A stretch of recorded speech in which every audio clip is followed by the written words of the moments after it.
contactos de la prensa nacional. Ya está en la línea telefónica Arturo Sánchez Gutiérrez, consejero del Instituto Nacional Electoral. Arturo, ¿cómo te va? Buenos días. Buenos días, Jaime, qué gusto. Igualmente, Arturo, pues te saludo este dominguito, estamos trabajando, estamos al tanto de lo que está ocurriendo y quiero que nos ayudes a comprender lo que sucedió. De hecho, la semana pasada lo hablamos muy rápido, lo que estaba sucediendo en Zacatecas con este tema del triunfo de Soledad Luévano. Ya la Sala Superior del Tribunal Electoral confirma la anulación de este triunfo. A ver, cuéntanos qué está pasando, Arturo. En la mañana de esta semana escuchaba una interesante charla con un magistrado en el espacio Ciro Gómez Leiva sobre este particular y cómo esto pues puede llevarse a las demás elecciones y cómo se puede generar, no sé si el término sea correcto, jurisprudencia sobre lo que ocurrió en particular en Zacatecas. Es justamente la importancia del caso, mi querido Jaime.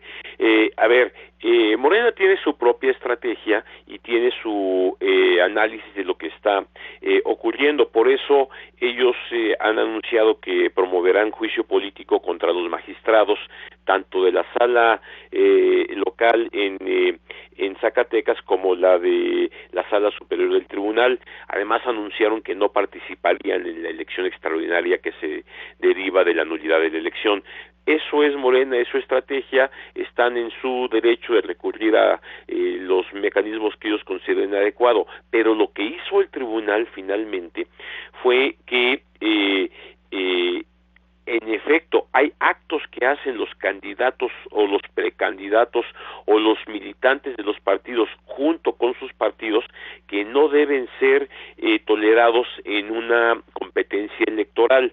Lo que ocurrió en el caso de Zacatecas fue que se presentó por parte de Morena y de parte de su líder en Morena en Zacatecas a Soledad Luévano como una figura muy particular, promotora de la soberanía nacional de Morena, y lo hicieron en una conferencia de prensa. Adicionalmente empezaron después a aparecer bardas pintadas con el nombre de Soledad Luévano, con el emblema de Morena, y además hubo algo de propaganda móvil también con el nombre de esta persona que después sería la candidata del partido a la alcaldía de Zacatecas. Lo que aducen los quejosos ante el tribunal es que ese tipo de actos posicionaron previamente a la competencia electoral a esta persona frente a los demás partidos y frente a los demás candidatos. Y eso es lo que ya no se vale. No obsta que ella nunca haya dicho que estaba pidiendo el voto, que estaba haciendo una campaña y demás, sino que se le posicionó como una personalidad importante en la competencia electoral porque ya estaba empezando el proceso. Esto, incluso había un evento que apareció un emblema que se denominaba La Esperanza de Zacatecas, y con ella, con su nombre, con el inicio de la campaña electoral, este tipo de actos de posicionamiento no se valen y son suficientes para anular la elección.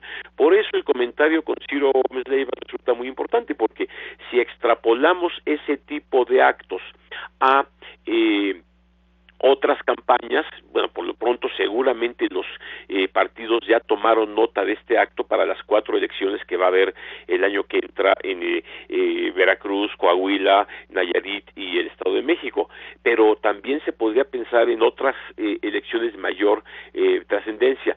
Claro que aquí lo importante es que esos actos empezaron a manifestarse durante ya iniciado el proceso electoral. Eso es un elemento importante. Ahorita, antes de cualquier proceso electoral, pues lo que se hace es política, pero ya iniciados los procesos electorales, este tipo de posicionamientos, pues sí generan una ventaja indebida, dice el tribunal, ante los demás candidatos y en consecuencia son motivos de una sanción, en este caso particular, con la nulidad de la elección. Arturo, entonces, ayúdame a entender, si esto sucede, por ejemplo, en la elección federal, en la elección del 2018, si hoy estamos viendo a gente de PAN, PRI, PRD, del propio Morena, con Andrés Manuel López Obrador, que se dicen que quieren ser presidentes, candidatos, ¿en dónde está esa delgadísima línea que sí pueden hacer ese comentario y hasta dónde pueden llegar y hasta dónde no pueden pasar de esa línea, porque si no se meterían en un brete como en el que se metieron en Zacatecas. Yo creo que hay dos elementos que hay que considerar ahí. Primero, de que haya propaganda real, o sea, que hubiera bardas pintadas, que hubiera emblemas en los autobuses, que hubiera propaganda que evidenciara el posicionamiento ya directo del partido y del ciudadano que quiere ser candidato, cosa que, no hemos visto a ninguna de las personalidades que tú mencionas en un espectacular en las calles o algo así con el nombre de su partido.